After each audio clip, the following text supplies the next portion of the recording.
Alright, so today we're going to talk about hearing. And just like when we talked about vision and we started with light, when we talk about hearing, we're going to start with sound. So, what is sound?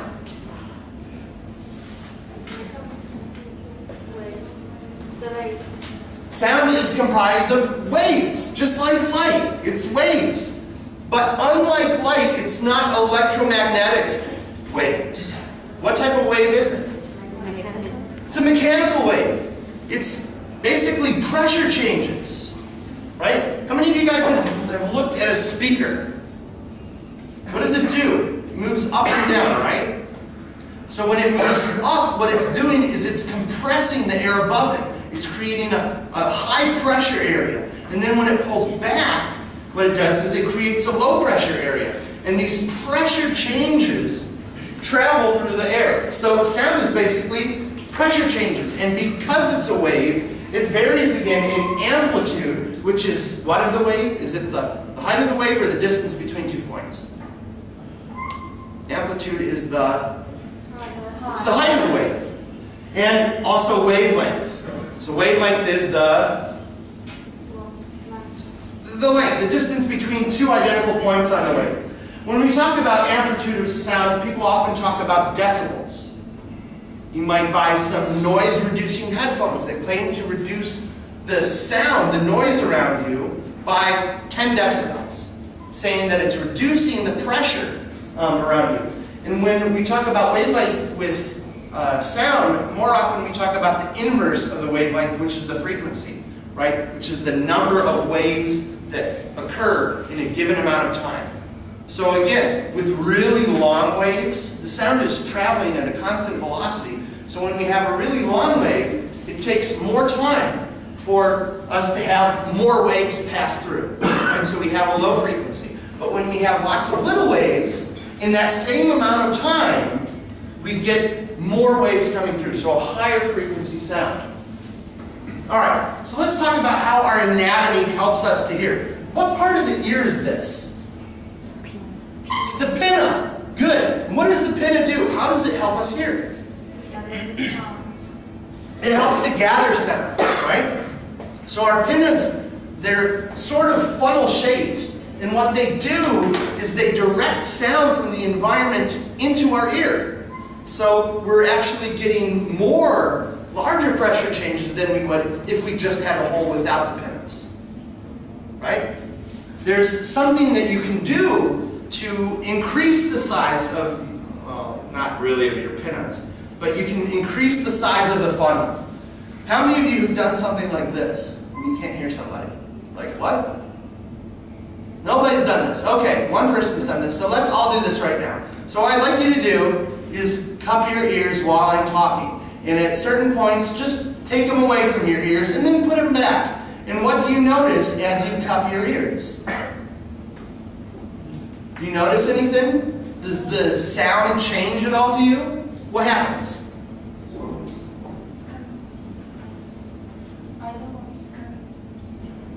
It is coming a little bit differently, but how would you describe it? I mean, why do people do this if they can't hear somebody? What?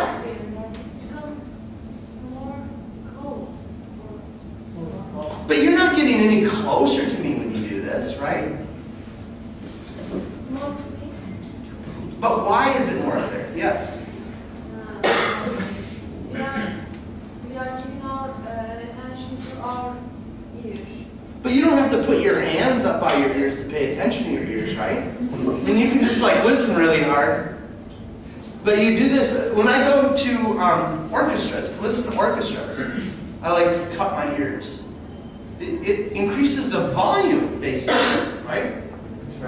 We're directing more of those sound waves into our ears.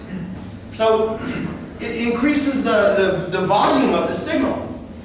Alright, the pinnas also play another role in determining where things are in space. If you take sensation and perception, you can learn more about this. We'll talk about a fun demonstration that you can do with peanut butter. But that's for sensation and perception. So take sensation and perception.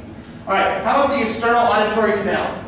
So this is the external auditory canal, more commonly known as the ear hole. What does the external auditory canal do? it lets the air into contact, come into contact with the eardrum, right? And it protects the eardrum. If we had the eardrum right on the surface of our ear, it would be really easy for it to get damaged, right? But by having it inside of our ear, we're able to protect it a little bit more. This is why people say, oh, be careful if you clean your ears. Some people say, don't clean your ears with a Q-tip, you know, because they don't want you to damage your eardrum. So absolutely, it does play a role in the protection, but it also plays a role in how we're able to hear things. Have any of you guys seen this video where there's this bridge, and the bridge is like shaking and shaking, and then finally it rips apart? Who's seen that? You've seen that, Costa? You've seen that. What? Why does that happen? Why does the bridge shake like that? Has anyone seen an opera singer have a glass? And they're like, oh, and it starts vibrating, oh, and then it crashes. Why does that happen? Yeah, there are these oscillations. What happens is that different substances vibrate at different frequencies, right? So if we can produce a sound, let's see. So right now this is vibrating at that frequency.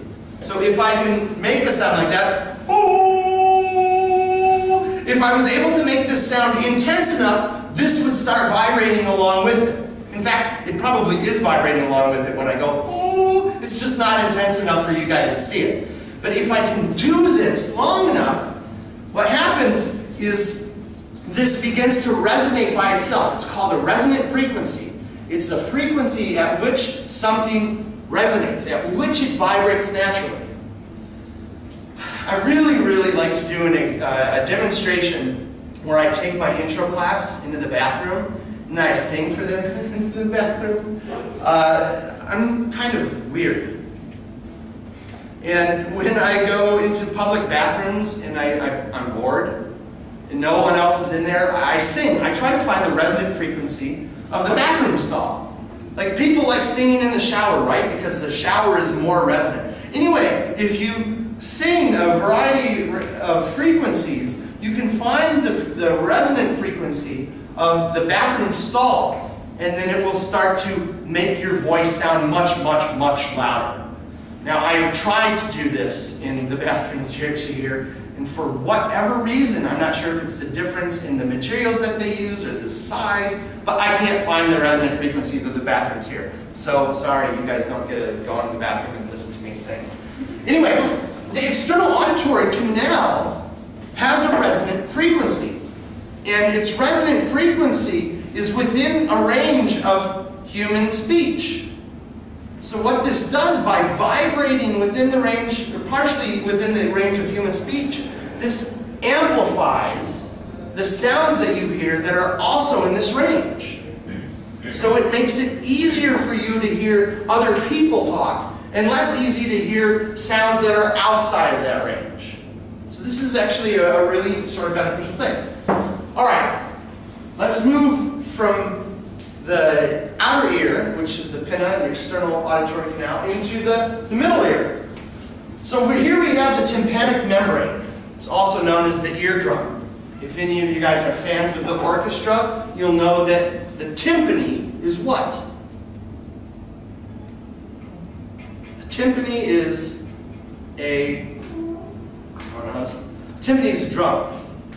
Boom, boom, boom, boom. Those are timpani. They're these big round drums. Similarly, we have this big round surface on our middle ear, and it acts like a drum. So what happens? We have this funneled air pressure coming in and then hitting the tympanic membrane.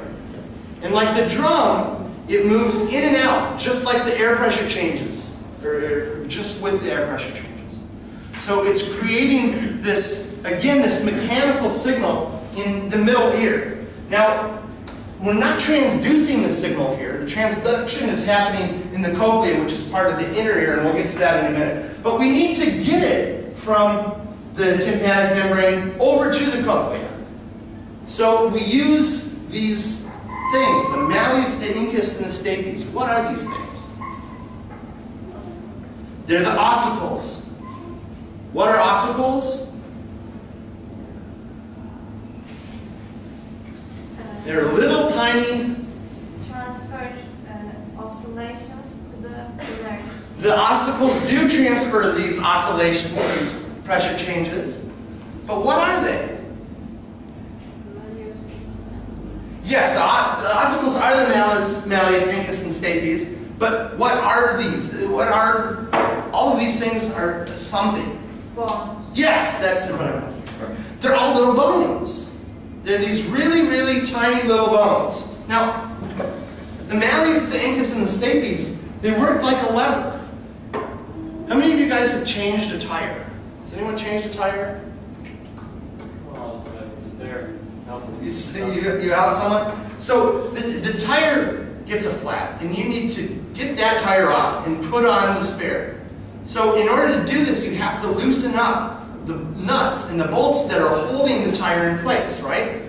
And because the tire is exposed to weather, sometimes these bolts get rusty and they're hard to move.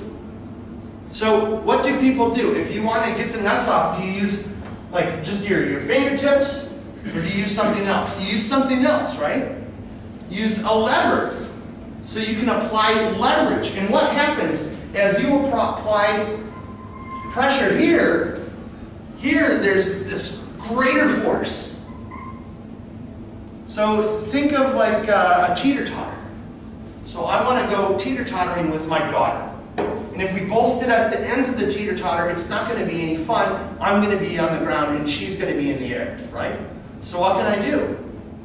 I can change my position. I can get closer to the center of that teeter-totter. So that way, her force applied at this great distance provides the same amount of force that I do at my closer distance.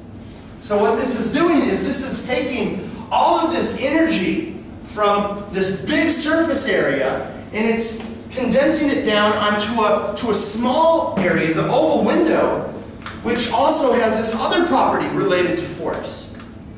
How many of you guys have used a thumbtack or a push pin? One, two people. So push pins, they have a wide end and they have a small end, right? When you press a push pin in, you press on the wide end, right? Now, why do we have a wide end? I mean, we could just make it like a little nail thing, right? We could just have a nail and stick it in like that, but we don't. Why not?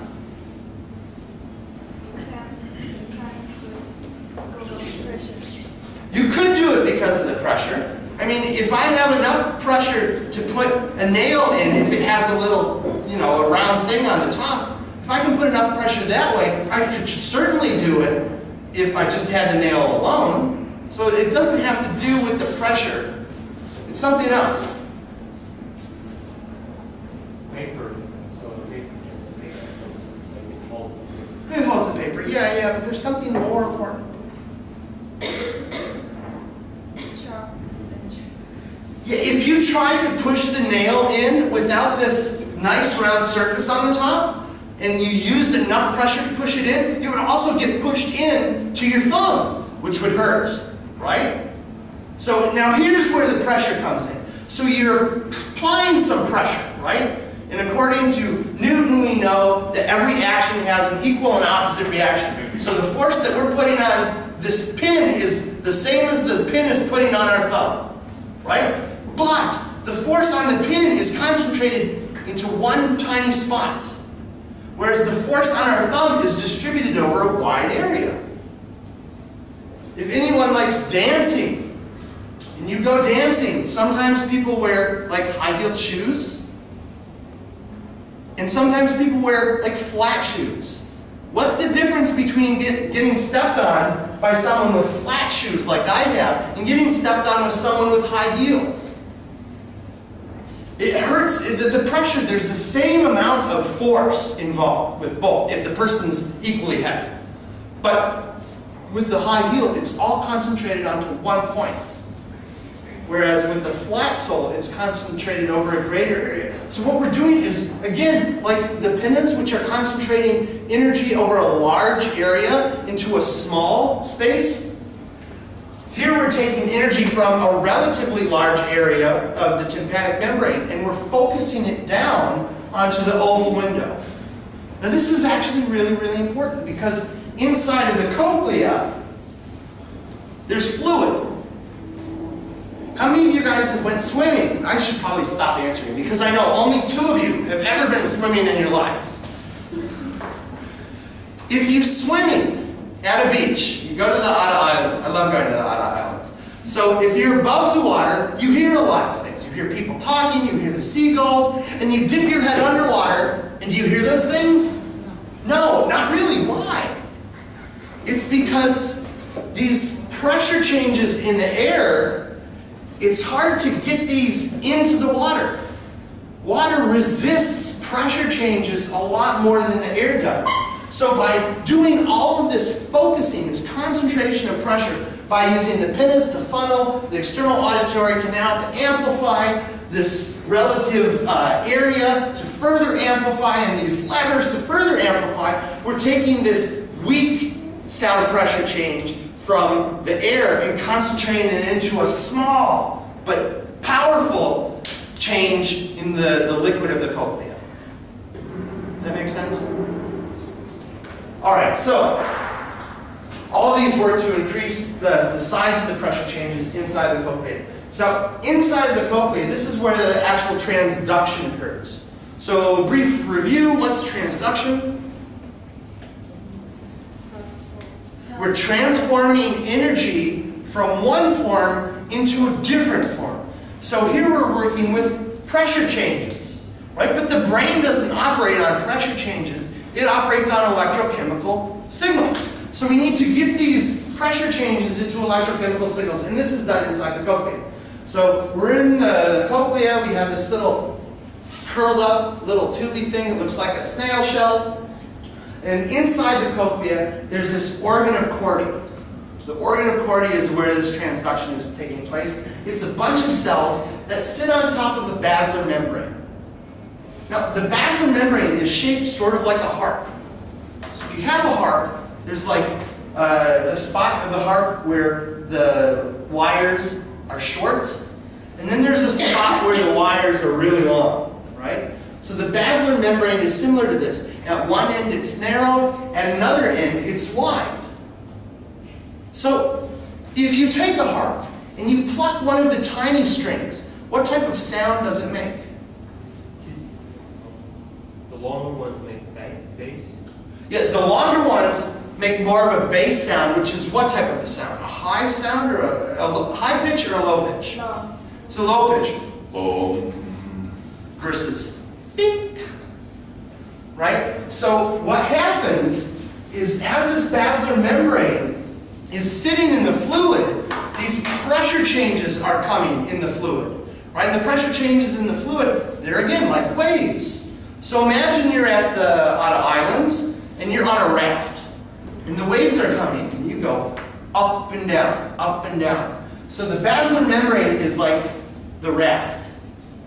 And on top of the raft, the organ of Corti is moving up and down and up and down. Notice also there's this structure over the top of the organ of Corti, and we'll talk about that in just a second because that's going to be important in the transduction process. So on the organ of Corti, there are a particular type of cells that transduce this pressure change into electrochemical signals, and these are the inner hair cells. So imagine that we took this part off and we're looking down at it here. We have these 3 rows of outer hair cells and this single row of inner hair cells. Why are they called hair cells? Do you want to have an idea? They're like strings maybe? Yeah, they're like these little projections. They look sort of like hairs. So they're these little fuzzy parts on the organ of Corti. Now, on these inner hair cells that are called, the hair cells, there are these individual hairs. And the hairs are called stereocilia.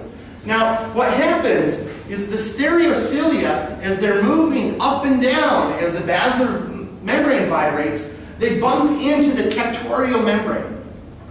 So now imagine again, you're at a beach somewhere on a raft, but you're in a cave, like it's a beach with an overhang. And as the waves come in, like sometimes a big wave comes in and bonk, you hit your head on the roof. And what do you do when you hit your head on the roof? If you hit it hard enough, you could die. That's absolutely right. If you hear a loud enough sound, if you use a gun without protecting your ears, there's this huge sound pressure change. And what can happen is that the stereocilia hit the tectorial membrane so hard that they actually break off. This can lead to deafness. So, yes, if we hit it hard enough, we'll die, and the stereocilia will die, and we'll stop being able to hear sounds that produce that. But what else do we do if we hit our heads? What do you guys do if you hit your head? Cry. Yeah, you cry. So the hair cells, they cry. And just like we cry by, releasing these chemicals, this salty water, the hair cells are also releasing these chemicals. And a chemical which is going to create an electrochemical signal that the brain can actually use. So we have these hair cells riding up and down and sometimes bumping their heads, actually bending, which opens the tip links, if you saw that video, which allows eyes to come in. But anyway, you can learn more about that in sensation perception. But anyway, at different parts of the basilar membrane, remember we have a part where it's narrow? At the narrow part, it's going to vibrate a lot when there's a high frequency sound. So when there's a high frequency sound, the hair cells, the stereocilia on those hair cells will be hitting the tectorial membrane for high frequency sounds, whereas the hair cells over here won't be active. And similarly, for the lower frequency sounds, those stereocilia on the wider sections are going to be hitting the tectorial membrane and crying or sending the electrochemical signal. Does that make sense? All right, again, if you want to learn more, take sensation perception. Okay, so we've got sound, which is basically pressure changes. We talk about the amplitude or the frequency.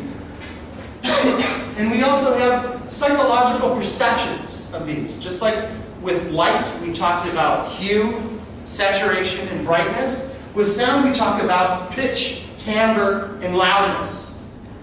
So pitch, what is pitch? Highs or lows. It's related to the frequency of the sound. So if we have a high frequency sound, we'll have a pitch that sounds high. Beep. That's not really high, but it's a lot higher than the note I'll give you next. If I give you a lower frequency sound, we have a lower pitch.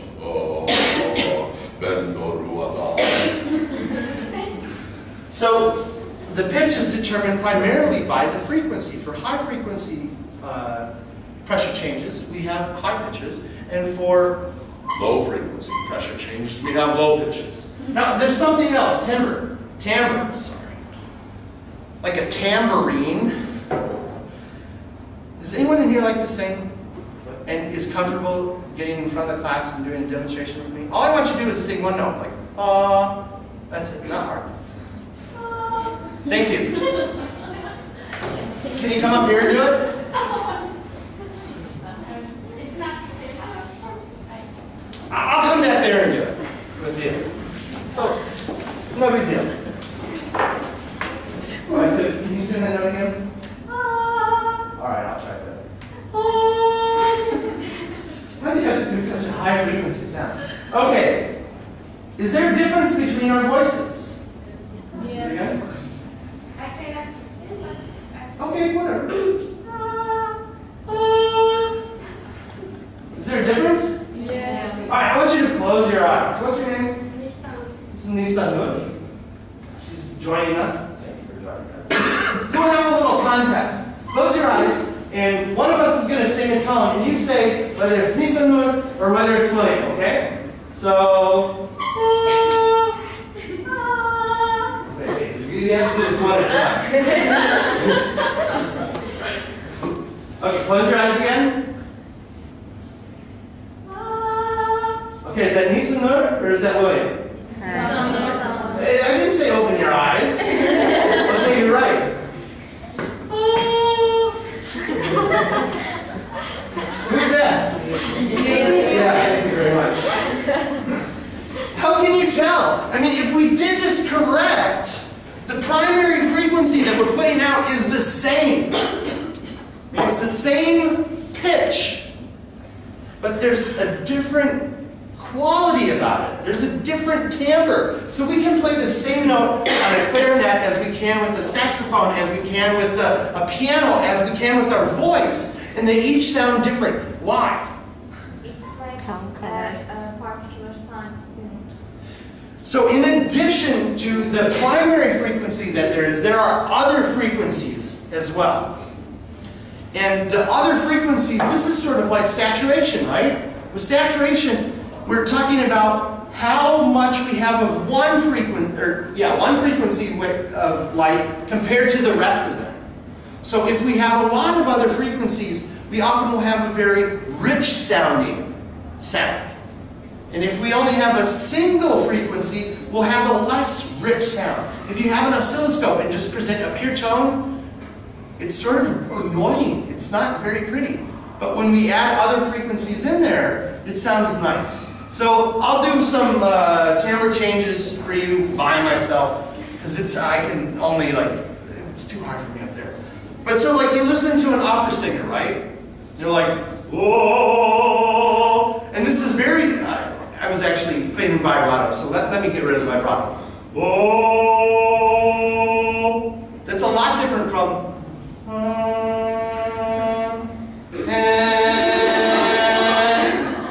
right? Each of them have the same pitch, but there's a different timbre. There's a different quality. And I change the quality by changing the shape of my mouth. I-I-O-U. Right? And it changes the timbre. Okay, so the timbre is the amount of wavelengths that, besides those that correspond to the primary frequency of the pitch that you're hearing. All right, how about loudness? What determines loudness? Primarily. I mean, if we take a single pitch, what's changing? The amplitude is changing. That's exactly right. If we look at a single pitch, if we have a high amplitude version of that pitch, it sounds loud. If we have a low amplitude version of that pitch, not as loud.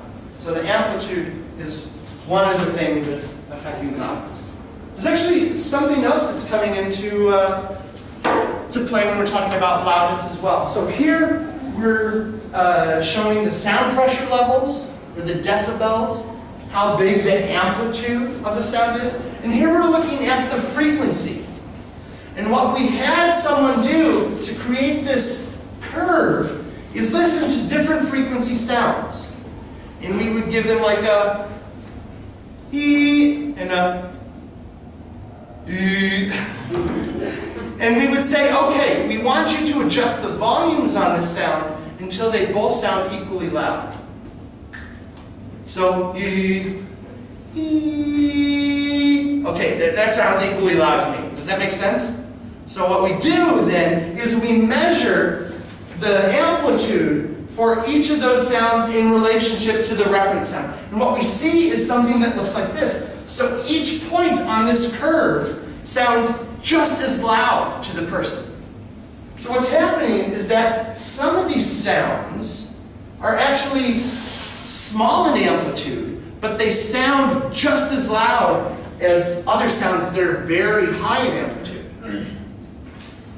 Many of you guys downloaded the application for your iPhones or other phones where you can make a mosquito noise to bother teachers, or not to bother teachers, but to disrupt the class.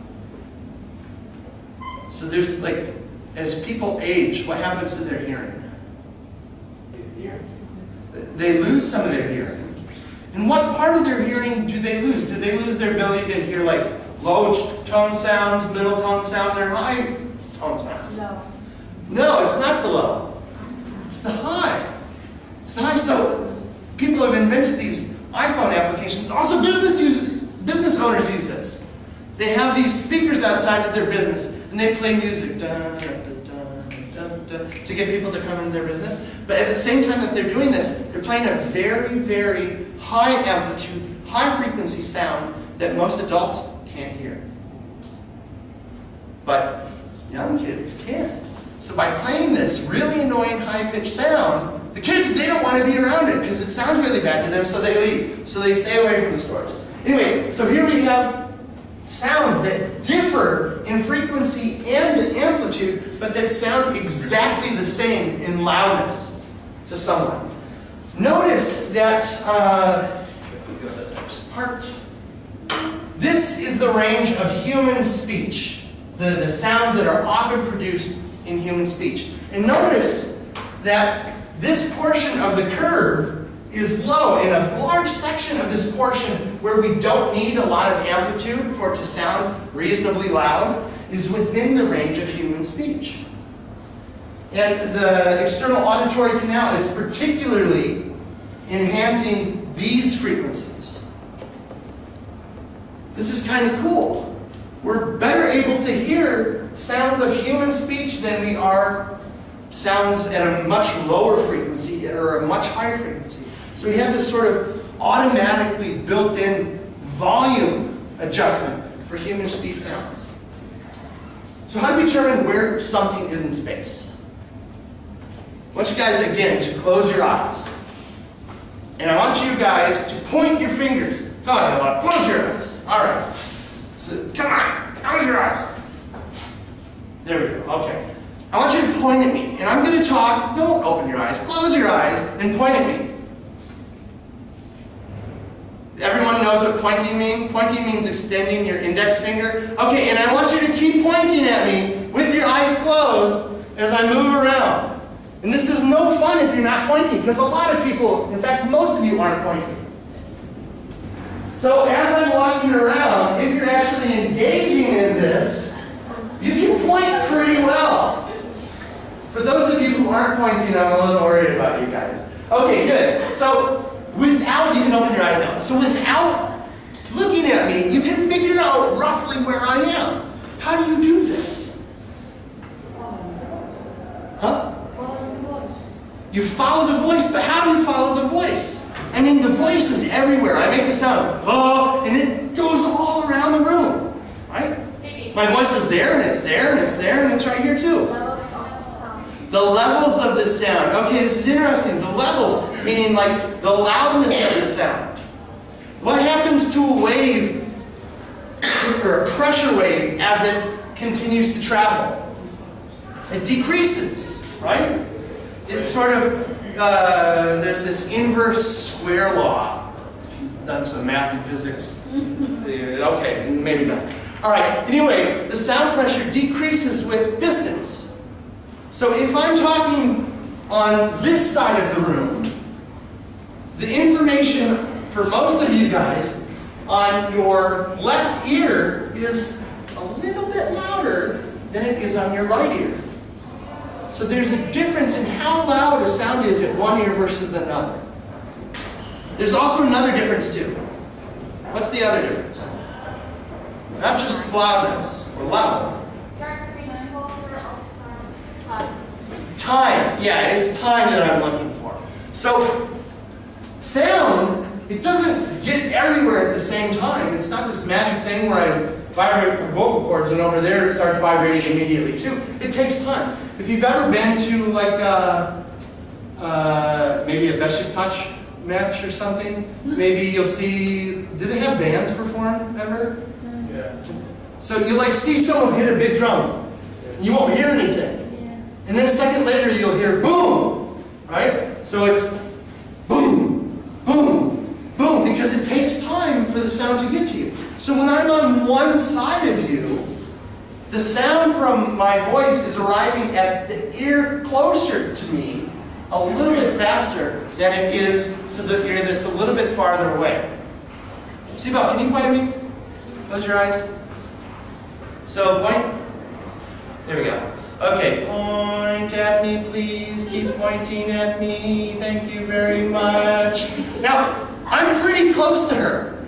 And when I move over a little bit, like there's only maybe a centimeter or two more distance that she has to work with, right? But yet she's able to process this tiny, tiny little change in your difference in time and figure out where I am based on that. So we have these inter, meaning between, oral, meaning your ears, your inter-ear time differences. You're able to tell where things are because if they're on one side of you, the sound gets to your ear a little bit faster than it does on the other ear. But this is sort of illusory because when you hear me over here, and I ask you, like, where am I? You can say you're over there. You can point to me. But if I ask you, you know, did it sound like it got to one ear sooner? I want you to tell me, are you hearing two sounds or one?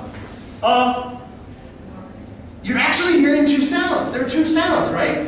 It's a sound arriving at one ear and then a sound at the other ear. They're two, but you don't hear two. You don't say, it was at this ear a little bit earlier, so it must be over there someplace. Right? So this is an illusion. Similarly, we have the intraoral level differences. It's a little bit quieter at the farther ear. Also, our heads create a shadow. So if you, just like we did when we made our pinnas bigger, you can also create shadows for yourself by doing this to your ears. So everyone do this right now. So I'm going to talk, and you put your hands in front of your head, and then you move them away. Put them back, move them away. Put them back, and move them away. Can you hear the difference? Yeah. So there's this shadow that's a sound shadow that's created by your hands in this situation. When I'm walking over here and you don't have your hands up, it's your head that's creating a sound shadow. But this also leads to different levels or different different amplitudes. Alright. Okay, video game designers use this information. So that way when you play a video game, it sounds like something happened back there, way over there. Or you go to a movie theater and you watch a movie and they use this information to make it sound like someone's talking over here as opposed to over there. Alright, I'm going to sort of skip through the losing your hearing part. I think a lot of this is fairly explanatory. You can look at the slides and ask me questions on Monday, but I want to get to the cultural differences because this is more fun.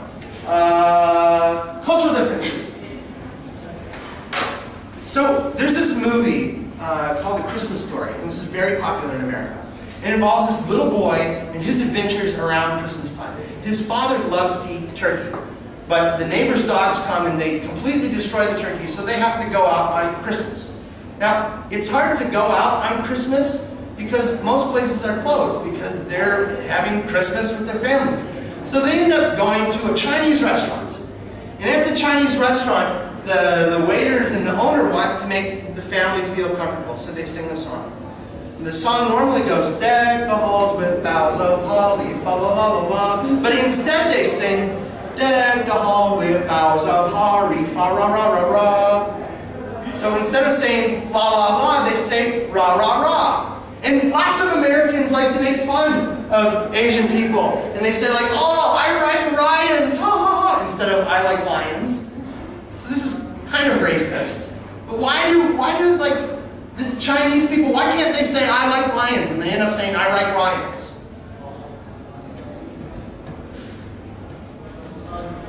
Their language, the way it shapes their tongue, yeah, that produces sound. Some sounds people use in one language that aren't used in a different language. So in Chinese, they make this sound that took me forever to learn the difference between. So I want you to tell me if you can tell the difference between oh and no. No, no, no, no, no, no. Can you tell the difference? Some of you can tell the difference. It's really, really slight. And when people would say something like, oh, hai mei kwa yen, I'd be like, no hai mei kwa yen? I'd say it wrong, and they'd be like, no, no, no. Anyway, in Turkey, there's a sound that I can't do. Hey, you want to go to Üsküdar? No, man, it's not Üsküdar. It's Üsküdar. Üsküdar. Beyoğlu. You have these dots over some of the letters, or the I without the dot. Man, çok zor ya. So you listen to Americans try to speak Turkish, and they sound funny, right? And I listen to Turks speaking English, and sometimes they sound funny. So my son's name is Nathan. Nathan. It's easy, çok kolay, yeah? But people here, they're like, nation? Nason? They can't say the th. Why not? Th, it's easy. When you're growing up, you're exposed to different sounds. You're exposed to the sounds that are in your language. So Chinese people are exposed to lo, and American people are exposed to la and ra, and you guys are exposed to e versus d. I have so much problems with that. Anyway, by your exposure, by your experience with the languages, you come to be able to differentiate between the sounds in your language very, very well. But you lose the ability to differentiate between sounds in other languages. And it can often take a lot of training to get those sounds back. So culture influences how we hear things. So when you go to America, hopefully you'll come to America sometime, it's a great country, and you can come visit me, and people can't say your name right, and they're like, Aishin, how do you say that? Please forgive us. It's because we don't have practice with some of the sounds that you guys do. All right, next class we'll talk not about media exposure. We'll talk about stress. See you guys later.